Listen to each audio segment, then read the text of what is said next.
Welcome back to Sunday Vibes, one and all. We're not in the pub yet, we're still in self-isolation, but we are here to answer your burning questions. As ever, I'm joined by Patrick Van Straten and Christopher Hamill. The first question was sent in by Vin Van Mel, and they say, players you were wrong about. They basically want to know who we got totally wrong. Now, that very rarely happens. We're right 99.9% of the time. In fact, we're never wrong, are we, Hamster? Well, I just want to say, if this Sunday Vibes f***s up for a fifth time, there's no episode this week. I'm absolutely seething, and as such, I don't even want to read any of this research that I've put down. I'm just seeing red. I can't see stats. Right, okay, I'm going to start with probably my worst shout. Why not? Let's go in at the deep end. And in order to find this, I went back to the first episode of the Extra Time podcast. It was a new format. It was something we were very excited about. We gave ourselves 2 days research rather than the half an hour that we normally throw together before a Sunday Vibes. So expectations were high. And I think other than really enjoying the podcast and it doing well, some low-key stinky shouts went under the radar. One of them was me opting for Thomas Meunier over Aaron Wan-Bissaka at right back for Manchester United. Now, let me give you some context. At the time, Meunier was going on the cheap. He'd come off the back of a fantastic World Cup. Manchester United had Luke Shaw at left back, who was struggling to be an attacking force in any sense. And Aaron Wan-Bissaka, I think, probably had sub 10, 15 games under his belt, right? Still a little bit sceptical about his unbelievable defensive numbers and whether he could sustain them or not. But my thinking at the time was Manchester United need a bit of experience. They've just bought Dalot in, who's supposed to be another prodigy as well. Thomas Meunier is of a good age. He's at a good price, and he's very, very competent going forward. Chipping in with goals and assists is something he's done consistently for both club and country. And I thought, at the time, the last thing Manchester United need is another unknown entity, which, to be fair to Van Straten, he was very, very behind. I think the whole sort of stats community were absolutely bowled over by Wan-Bissaka, weren't they, from day dot, and it's proven to be for good reason. He now leads the sides for tackles, interceptions, key passes, still a little bit iffy, still a little bit average on 1.8. But other than that, he's been absolutely wonderful for Manchester United, at least in the defensive capacity and particularly in the big games, right? I've very rarely have I seen sort of Raheem Sterling pocketed in the same sort of manner. And now Meunier, he doesn't even have to defend anymore at PSG. I don't even know if his numbers are any good because they signed Idrissa again. He's making 5 tackles, interceptions, despite PSG having 60% of the ball. So he's got one of the easiest jobs in world football now, unlike Aaron Wan-Bissaka, who still very much has to perform week in, week out. So before I move on to my next couple of players, Pat, smug on Wan-Bissaka or just happy to see him come good? I was pleased. I remember being high on him, and so I was glad that he turned out to be as good as I thought. But on the other hand, I didn't think your objections at the time were unfair. Your point wasn't that he was bad or anything. You were kind of well, we just don't know enough yet. And I think that's fairly reasonable when you're talking about a club the size of Man United. I think that quite. When Joe obviously tweeted this out and asked for suggestions, and when I looked at those suggestions, a lot of them were kind of implying that we'd said young players were bad, whereas actually we quite rarely say young players are bad. What we often say is there's not enough evidence yet to know if they're good, and that was your angle on Wan-Bissaka, as I recall, and I kind of think that's fair enough. I think you might have even said on that podcast, we'll see where he is at the end of the season. So I think that you need to draw a distinction in that. I got the same with Rashford. My first thought with this was, I should do Marcus Rashford. But when I went back and looked at what I said at the time, what I said was he scored basically every shot he's taken. This was, after the first couple of months of him breaking into the team under Van Gaal. that's going to come back, and we just don't know if he's actually going to be good yet. And I think that was right. And all the Man United fans who were annoyed at the time, then a couple of years later were saying, oh, Rashford's terrible, he's stagnated, he's gone backwards. And then we were defending Rashford. So I kind of think there's a difference between saying, look, we'll wait and see. Kind of like Bruno Fernandes as well. I think I was probably the least high of all of us on Bruno Fernandes. But again, I don't think I said he was bad. I think what I said is we don't know if he's good. And when you're spending 50 odd mil on someone, you kind of want to know they're good. And so I think that it's quite rare that we say somebody is just a trash player. But I mean, I have got a couple of people I said were trash players. Yeah, I mean, obviously wise to deploy a certain amount of caution. But I suppose, if we're going to be reductive, which this title is, we belong in Camp A or Camp B, don't we, with this title, then I was wrong when it came to picking Meunier over Wan-Bissaka. Oh, yeah, you were super wrong. Yeah, super wrong. And some other moves, not necessarily players, I've been wrong on. Are as follows, gentlemen. I'm sure you're not sick of hearing about me being wrong. Coutinho to Barcelona. I remember you two being a little bit more sceptical as to whether this would work out than me, actually.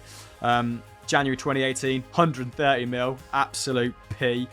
And for the next 6 months, it was a match made in heaven, wasn't it? So I remained pretty bullish on him being an attacking force, a mainstay at Barcelona for the next 4-5 years. I mean, he was a great age, tactically versatile player, extremely intelligent, had the technical skill set to really prosper at Barcelona.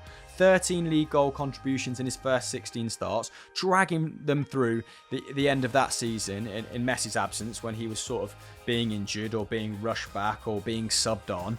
And then in 18-19, it all went down to Swanee as they couldn't fit 5 world-class attackers into 3. Well, into 2 when you count Messi. Obviously, his position in the team never really up for debate. Only 22 starts in 18-19 in La Liga. So Barcelona decided to cut their losses, didn't he? And he went to Bayern. And I thought, great move for Bayern. They're losing James Rodriguez, who was very, very good at Bayern. And I'm not quite sure why that wasn't made permanent. Again, maybe Bayern, like it is probably going to be with Coutinho, as is going to be the case with Coutinho, probably unwilling to commit to that player financially.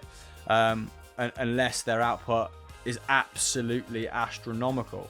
And his output as Coutinho at Bayern has been good, right? 14 goal involvements in 15 bully starts, but nothing that another cheaper, maybe homegrown player can't produce, who's not going to be on 300 grand a week. One more move, which I think is a little bit more of a grey area, or has become a little bit more of a grey area this season. It was Serge Aurier to Tottenham. Now, at the time I backed this, it was flagged to me through Twitter that I said, if Poch can, and it came with the usual caveats, like very rarely do we put our necks on the chopping blocks, do we? Because that's not what this channel was built on. This channel was built on, making opinions on the basis of stats and backing up with stats. So I thought Serge Aurier was going to be a decent acquisition for Tottenham. I said if Poch can temper his sort of fiery nature and his defensive lapses, then he would be a very, very good signing. And maybe the use of very good is what has caught me out here. But this season, he's had a little bit of a renaissance. Admittedly, Spurs are having a very lacklustre season, aren't they? So I think they're currently 8th. But he's first for tackles on 3.1. He's third for interceptions on 1.5. Commits roughly the same amount of fouls as Ben Davies, who people view very much as Mr. Reliable. Second for key passes behind Son on players with over 1,500 minutes. Played the second most minutes after Alderweireld. Even 5th for dribbles. So his progression has been vital for Spurs, given their forward line has been very disjointed in the absence of Kane. And he's only dribbled around once a game, which was the same as Danny Rose before he left for Newcastle. And I think, by the time he'd left, he'd become, in the last 2-3 years, an extremely well-rounded, competent defender. It's just maybe that Aurier's dribbled past in the build-up to a goal, 5 yards from his own 18-yard box on occasion. So, what do we think to Serge Aurier? Has he been, for 22.5 million, a catastrophic failure? Would you cut losses? Would you say that he's proven he can be a player, a top 6 player, so to speak? I think in terms of Serge Aurier, like you mentioned there briefly, I think he's been helped this season by how poor Tottenham have been. I think there's been very few standout Tottenham performers this season that I can think of off the top of my head. I mean, Son aside, potentially Lo Celso has had a better second half of the season. I think Aurier has been one of their better performers, but being the better performer on a team that's been pretty damn average, verging on poor this season, isn't always a positive. I think if you look at some of the other players that have seen massive drop-offs, like Jan Vertonghen, for instance, this season, then maybe Serge Aurier has been all right. He's been solid enough, and I'm sure he'll be okay under Jose. But I think he's probably been worse than I thought he was going to be when he came to Tottenham, is what I would say. Okay, fair enough. I was thinking about João Cancelo as well, not in terms of him not being a good player. Of course, it was outstanding at Juventus, but in terms of moves that haven't quite lived up to expectation. I think in one of the episodes of the podcast, I actually said Cancelo to Manchester City was probably my favourite signing of the summer. I mean, at the time, I think he was third for expected goals and assists in at least expected assists in that Juventus squad, behind Ronaldo and Bernardeschi. Only Cuadrado crossed more than him in that sort of dominating, sort of omnipotent Juventus side. And it's not really come to fruition for him at City this year, Pat. But you had sort of an interesting observation in the first or second or third take of this show about it potentially being the midfield that's sort of been his downfall in terms of securing regular football. Yeah, I just think that Cancelo is such an attacking fullback. Well, I say that. He actually, I think, was certainly in the top. I think he was top of the league a couple of months ago for possession-adjusted tackles and interceptions per 90 minutes. He's actually making a lot of defensive challenges. He's getting the ball into the final third a lot. He's completing a ton of dribbles. But I think that Pep was thinking, we can afford to put this really, really attacking right back into our side, because last season City were amazing at both restricting their opponents from taking shots and restricting the quality of those shots. This season they play much more like a conventional pressing side, which is they restrict their opponent's shots, but the shots they concede are really, really high quality. In fact, they were conceding the highest quality shots in the league last time I looked. And as a result, I think that meant that he couldn't really field Cancelo as much as he wanted to. And to me, that difference is down mostly to Rodri in the middle of the park. Like, playing Rodri there, it has been a defensive downgrade on Fernandinho. It just has. He's had to play Gundogan alongside him, which is not the world's biggest problem. But he's had to play a second midfielder in there to try and shore things up. It's very clear that they've been easier to counter-attack through the middle against all season long. And as a result, I think he's just said, you know what, Kyle Walker is the more defensive of my fullback options. Kyle Walker can also come into the midfield. Well, Cancelo could do that. But he can also play as a kind of auxiliary centre-back. I'm just going to stick with Kyle Walker this season. And in his defence, Kyle Walker's been excellent. So, I mean, I think that there have been kind of there's been a unique confluence of circumstances which has led to Cancelo not getting so many minutes. But when he's been on the field, he's been pretty good. Like, I looked at him when I was writing our worst 11 signings of the season. And then when I looked at his numbers, I was like, I just can't criticise this. Like, the issue here is that City have been worse. And therefore, he hasn't played very much. Whereas I think Rodri has been a downgrade on 33-year-old Fernandinho. Now, that's obviously not going to last forever. Like, Rodri's really young and he'll probably be a good signing. But this season, I think he's been the issue more than Cancelo, I would say. Yeah, I think Cancelo is going to be a mainstay in that side moving forward. Kyle Walker's what, 28, 29 now? And I think he must be at least 29. Yeah, and João Cancelo's pace. I think like pace is an essential sort of prerequisite for a really modern day fullback in the Premier League, isn't it? And Cancelo's pace is pretty much unrivaled in that department. He's seriously gas. And And I think his expected goals and assists, I've got it down here, before he moved to City was 0.3 per game. Kyle Walker's at the time of transfer was 0.08. So I think they will make good, like you said, eventually of that weaponry. Okay, another couple of names before I throw it over to you. Shea Adams to Southampton. I thought that Hassan Hurtle would be able to do a little bit more with him at the risk of being unfair. Like, it was a big ask, wasn't it, to adjust to the Premier League. I think it's because I coupled Southampton with my dark horses for the season, which they're very clearly not this year. Currently occupying 14th. Sheffield United have run away with dark horses, haven't they? So maybe that's why this was levelled against me a little bit more. But it was brilliant in a very average Birmingham side. He got over 20 league goals in the Championship for the first time in his career. He's also from Leicester, so shout out.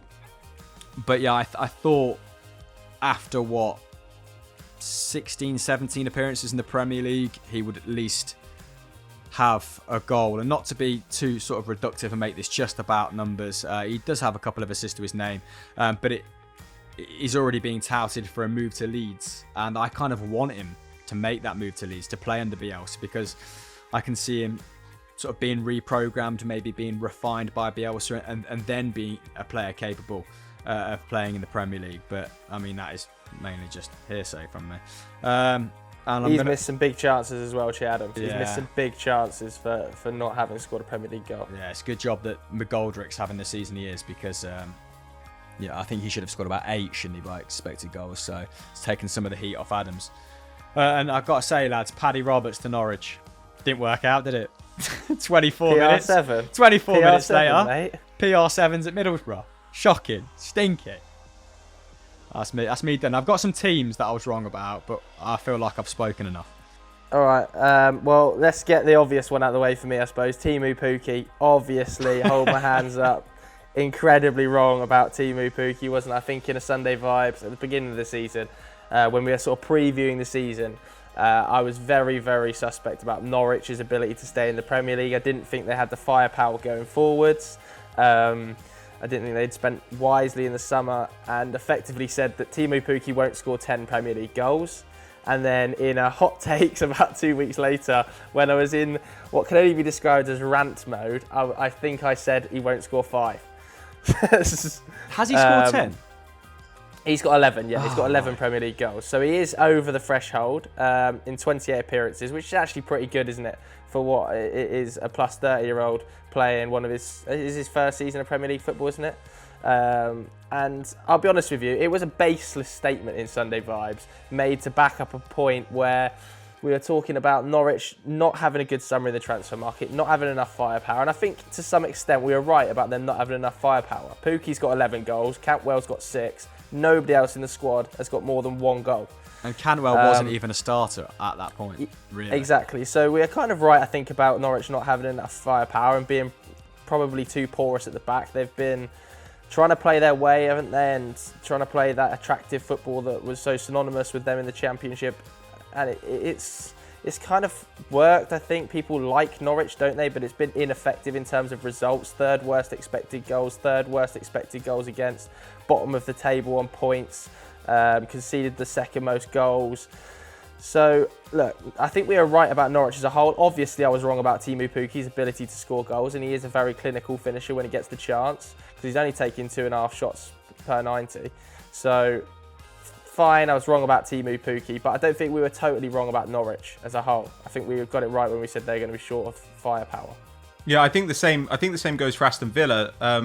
Like, I remember I got tagged into like a Twitter conversation between Villa fans where they put a clip up of us on Sunday Vibes where we were talking about Vesley, and they were annoyed because I said I didn't think he was very good. And then I looked at his numbers and I was like, yeah, I think I was basically right. Like, he's been a little bit better than I expected, but still not great. Like, and again, I think the argument was more relying on this guy who is coming out of the Belgian league with pretty mediocre numbers as your only senior centre forward is stupid.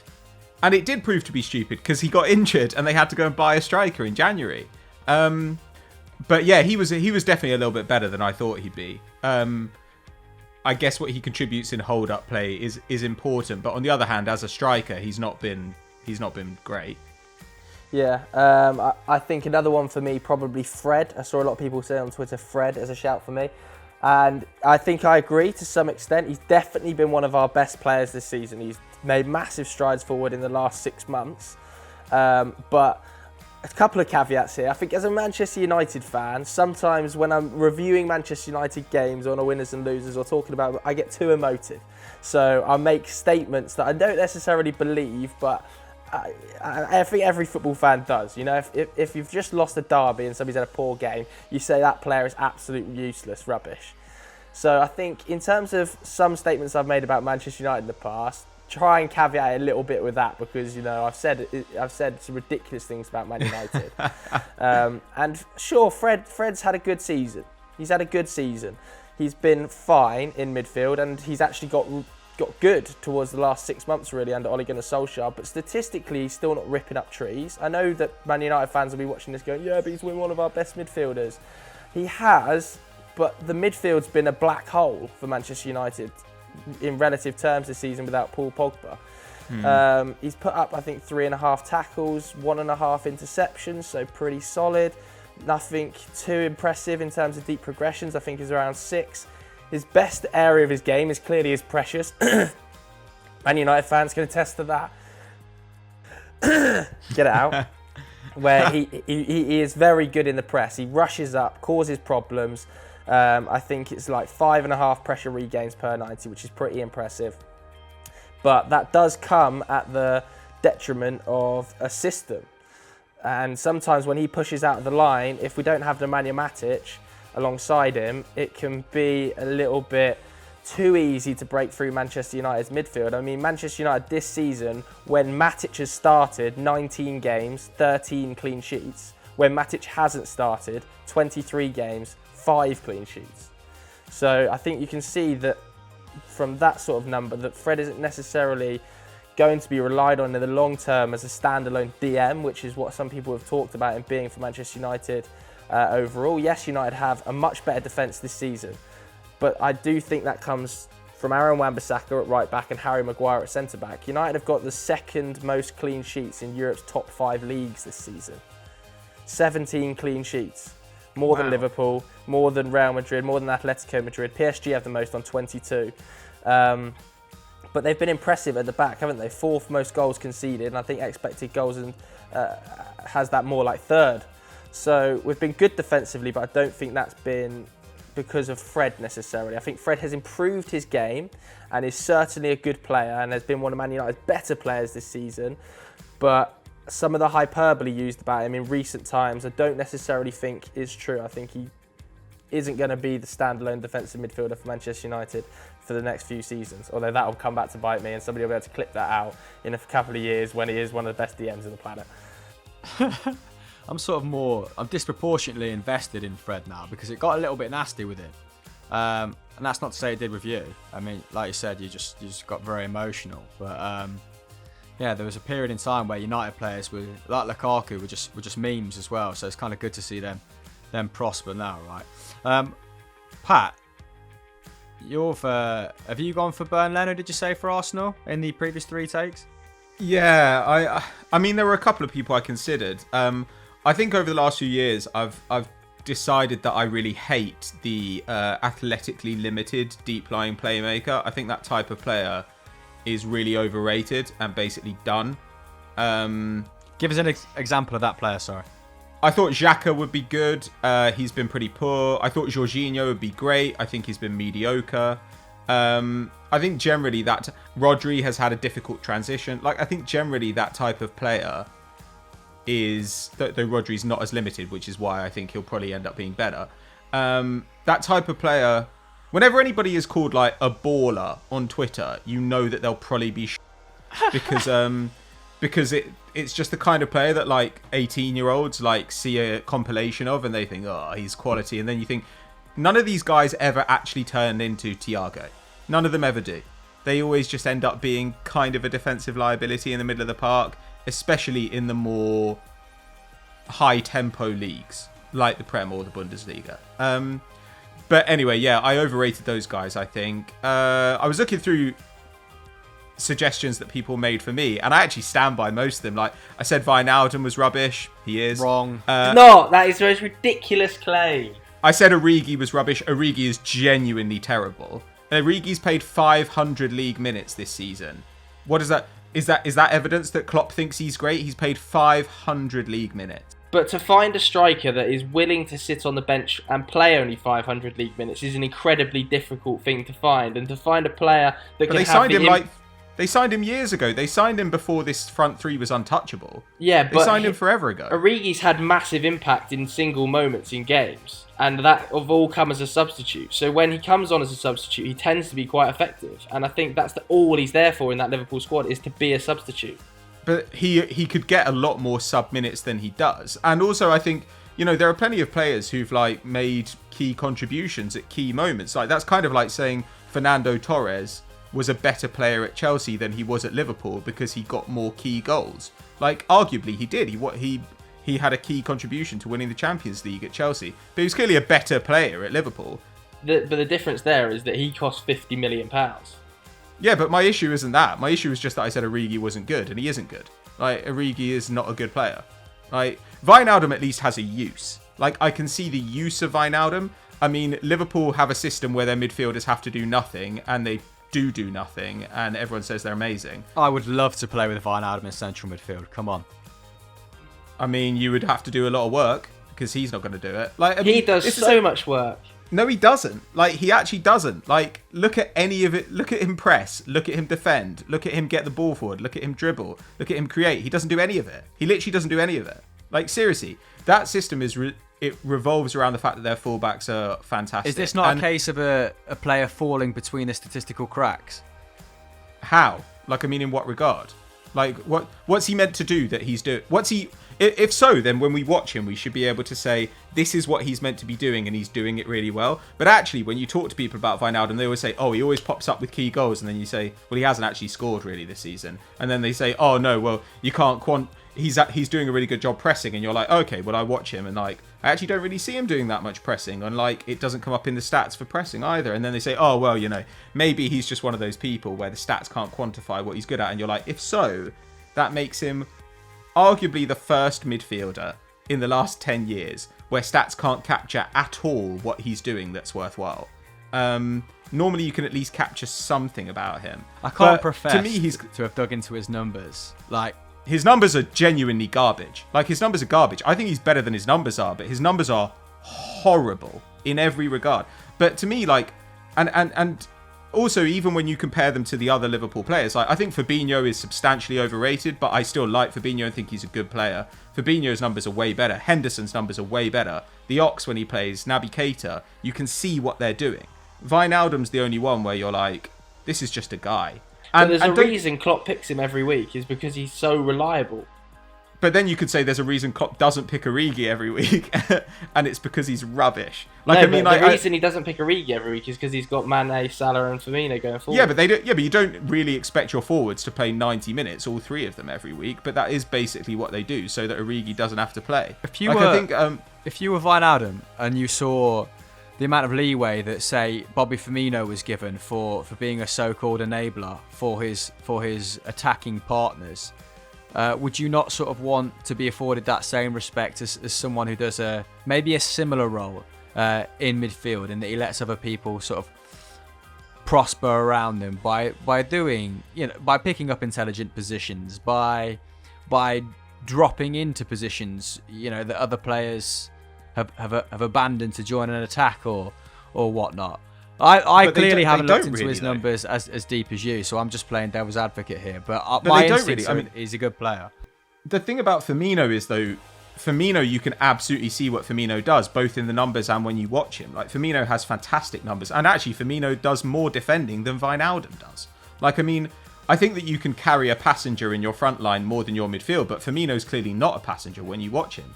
Wijnaldum, by comparison, puts up a lot less. And actually, then when you saw him play for PSV in the past, when you see him play for the Netherlands, his numbers are much better than they are with Liverpool. And I think that's just because Liverpool do have a system where their midfielders don't really do that much. Like, their system revolves around their fullbacks. Their fullbacks do the ball progression. But at the same time, he still looks inferior than the guys around him. And I always wanted to like Wijnaldum as well. I wanted the Dutch to have like a really good kind of like dynamic midfielder, and he was playing at 10 in his early days at PSV. It was pretty exciting. But now, I mean, he's just... I get that being in the right place at the right time is important, but it's weird that when you watch him, he doesn't really do that. Anyway, like my pick overall is Bernd Leno, because with Leno, I think I really, really hated this signing when Arsenal made it. I didn't really like the price. I thought there were better options available. Timo Horn was around for about 15 mil that summer, I think, because Cologne had been relegated. 25 mil for Leno was quite a lot of money back in 2018. And in 3 of the 4 campaigns before that, he'd conceded more goals than XG predicted. Like, quite a lot more. Like, I think over the 4 seasons before he came to Arsenal, he'd conceded 13 more goals than expected goals predicted. And more importantly, he was just known for making amazing saves 1 minute and then catastrophic errors the next. And to be honest, you do still see that a little bit in his game. Like, there was that Eric Dyer header he let in at the Emirates at the near post, which was really bad. There was a Southampton game we should have won away that we ended up losing because Leno came for a cross, just totally missed it, and I think Danny Ings just headed into an open goal. But overall, I think he's been probably our second best player, certainly this season. He's allowed 76 goals from 90 XG. He's 3rd in the Premier League for save percentage this season, ahead of Dean Henderson. Last year he was 4th. That's really, really impressive stuff, you know. And of course as well, there's the distribution that he does. Like, Arsenal are much better at playing out of a press with Leno in the side than they are with anybody else. And I think that even from the first game under Arteta, which was away to Bournemouth, you could see what an asset Leno could be in the long term under Arteta, because they would just invite pressure, Bournemouth's attackers would push up onto our centre-backs, and he'd just play a great pass in between them into Torreira. So I think he's actually been very, very reliable. His overperformance has been really the engine of Arsenal's better runs of results since Wenger left. When we had that long unbeaten run in 2018-19, we were getting very, very lucky against expected goals. But another way of looking at that is that Leno was playing out of his mind between the sticks. I just think he's turned out to be a very good signing. He's 28, so we've probably got at least another 3-4 years of him performing at a high level. And overall, I just say that he's been a smart move. On the other hand, I don't quite know whether the club thought, you know what, we can work on this guy. He's got the minerals we need to turn him into a top class. Well, I was going to say, Arsenal had failed at that beforehand, hadn't they? With Fabianski, with Szczesny. Like, it didn't seem like you had what it took at the club to coach, to get the best out of a not failing goalkeeper, but maybe underperforming one. I mean, to a degree. Arsenal's goalkeeping coaching setup was notoriously bad under Wenger, and actually Emery's was known for being very, very good. And we've since rejigged it again. On the other hand, with Fabianski and Szczesny, you could argue that our issue was insufficient patience, because Szczesny is now the best keeper in Serie A. Fabianski, when he plays, is certainly one of the better shot stoppers in the Premier League. Like, they were clearly good players, but I don't know, yeah, maybe we couldn't develop them, maybe we weren't patient enough, maybe we were just too bad a defensive side, I don't really know. But certainly with Leno, it's been a signing that's panned out, and I'm a bit loath to suggest that Arsenal knew all along he was going to be a great signing. They might have just got lucky. But he has been a great signing, and that was someone I was wrong about. Okay. Any other names before we roll on to quickfire questions? We've been going on for quite a while now. No, man. It is worth saying that in 2018, I did say that Sheffield United would never get promoted to the Premier League. That's pretty funny. I think this was pre-Chris Wilder. It was in the Euro football video, 10 teams that will never get promoted, in brackets, to the top tier, close brackets, again. And who else was in there?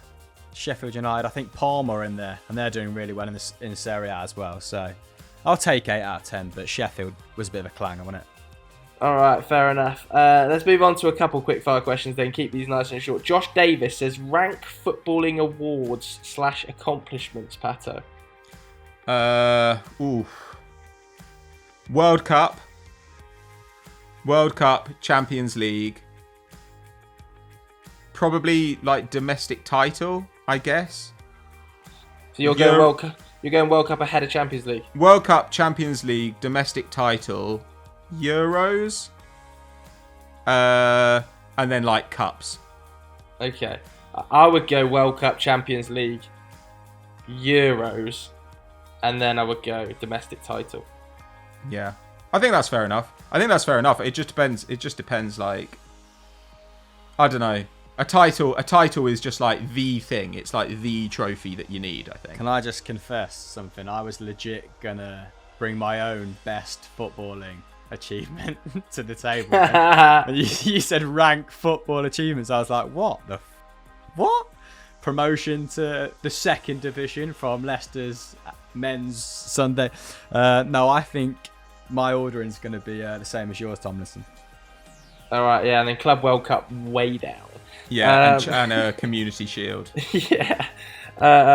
Flipper Prawn says, are you missing football as much as you thought you would? It's quite a deep question, isn't it, Hamill? I almost choked on a prawn yesterday, and that's just reminded me of it. A legit breaded prawn almost killed me yesterday in isolation. I could have died in this whole pandemic, and it wouldn't have been from corona. It would have been from a breaded prawn. So I don't embarrassing for you. I can't. I can't even hear that question now. Yes is the answer, and not even strictly watching it, but obviously, you know, the culture around it as well. Just the debate with your friends. Just you know, going to the pub, it just being a focal point for social gatherings. It makes organising things with your friends, if they're notoriously hard, much easier, doesn't it? But I will say that it has meant I have had different conversations and done different things with my friends. You know, we're doing a Zoom quiz every week, and that's not something we've done since I moved down to London. Like, I have not had group calls with my friends from Leicester on a weekly basis before the world was shut down. So actually, that has offset missing football quite a lot, doing different things like with old friends. So yeah, I'm a glass half full, mate. All right, fair enough. Yeah, I think I'm missing football as well, to be honest with you. Only more recently, though, I think. Maybe it's because the talk is starting to happen of it returning. People falling back into training. I think I've started to miss it a bit more. Just the news around it. So what did you think when you heard League One being cancelled? Do you think it's going to set a precedent for the rest? No, because that's pretty reliant on the government's message, basically, isn't it? That sport can't return to France until September. I think if the UK government did something similar, you might see a similar result. But the countries it's happened in so far, Holland, Belgium, France, have been based on government guidelines. So let's just see what happens with the actual decision making of the league. I think they have that meeting. Is it first week of May to decide who gets promoted and who wins titles and stuff in France? So that could be quite interesting. Let's do one quick personal one then from Alexander21. He says, what books do you recommend to get your head away from the pandemic? 500 pages plus, as they have to last a while. I think Pat should answer this, yeah. Right now I'm reading House of Leaves by Mark Z. Danielewski. That sounds so complicated. It's what, his name? It's essentially like a horror book, but it's an example of what's called ergodic literature. So like it's basically like it's one of those things where you kind of have to participate in it a little bit more. So like some pages, like the writing's like kind of upside, like there are loads of footnotes and stuff. There are these weird like appendixes which kind of add to it. So it's kind of around with you a lot of the time. And it's like playing this game in order to tell you this really creepy story. And so last night, like I literally like threw it down on the bed and said, "F*** off," because I'd like read one thing that sent me to another thing that sent me to another place that then sent me to an appendix, and in the appendix it was just like this document is missing, and I was like, F you. But it's really funny and it's really cleverly written, and it's genuinely like a good creepy horror story as well. So yeah, I highly recommend that, but I'm still in the middle of it, so I'll report back once it's done. I've been making my way through the rest of the Jack Reacher book series. Of course, yeah. Go on. I think I'm like 8 books into the Jack Reacher series. There's a lot. I think there's like 18 or maybe 20 plus. Bloody hell. That's a seriously good book series. No one has enough time in their life to have that many adventures. Yeah, like, no, Jack Reacher's how long one a of the period of his coolest life does that characters cover? Quite a long period, but he's such a cool character. Is he just f***ing old by the last one? I mean, I wouldn't say it like does it necessarily chronologically, because sometimes it's jumping back to like when he was in the military, and then it's sometimes jumping forward to when he's a drifter. Isn't it the complete opposite to Tom Cruise, like the character? Don't even get me started on the films. They butchered those books. That could have been Jason Bourne level characterization, and they went with Tom Cruise to play a 6'5", 250-pound man who's an ex-marine or ex-army military police officer. It's shocking. Werner Herzog wasn't it though, so Yeah, it's pretty good. Right, Hamill, you got any books, or are we wrapping up? I think I've answered books in previous weeks, so let's stick with your suggestions. All right, there we go then. So that is the end of this week's Sunday Vibes. If you want to be involved next week, send your questions in on Twitter. Anything to plug? We got the podcast this week as well, Pato? Yes, we do have the podcast this week where we talked a little bit about how the season should end and like all the various options, all the news that's coming out, the Bundesliga potentially restarting. So yeah, you can check that out. All right, there we go. Thanks very much for watching, guys. See you later. Bye. Bye.